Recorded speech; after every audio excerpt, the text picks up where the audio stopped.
Second question was, yeah, where do you get your drawing style? My drawing style, because I've been drawing since I was very young, and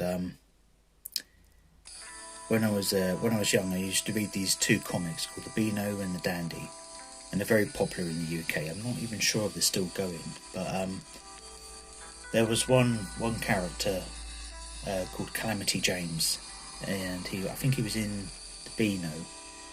It might have been The Dandy. I don't know. They were very, very similar comics. I think they were just part of the same thing. I don't know. I don't want to say universe. It sounds like Marvel, some sort of Marvel term. But yeah, they were very similar comics, done by different people, and very much aimed at children. And there was a lot of that gross out humour of just like snot and zits and spots and stuff like that.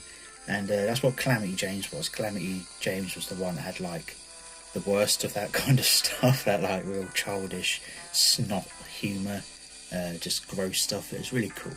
And the characters always had buck teeth with like holes in them, and spots and warts and pimples, and just huge noses and stuff.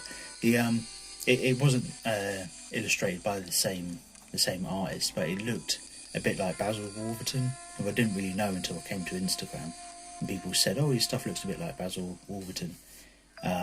So much so that I went and looked it up, and I was like, "Oh, right, yeah, okay, I can see why you say that. Fair enough." But these comics looked a lot like that guy's work, but it wasn't him. Maybe he'd done some comics, I don't know. But anyway, yeah. So the Beano and the Dandy, that was always my go-to thing. I was like learning how to draw. I would always copy the characters. I learned how to draw hands. I think if you're learning how to draw hands and feet and stuff, I think comics is a great place to go, because hands are usually very expressionate. There's a lot of expression going on in comics, with like characters reaching forward or grabbing things, or like looking insane, doing stuff with their hands all the time. So it's a good go-to place. Oh, fucking hell.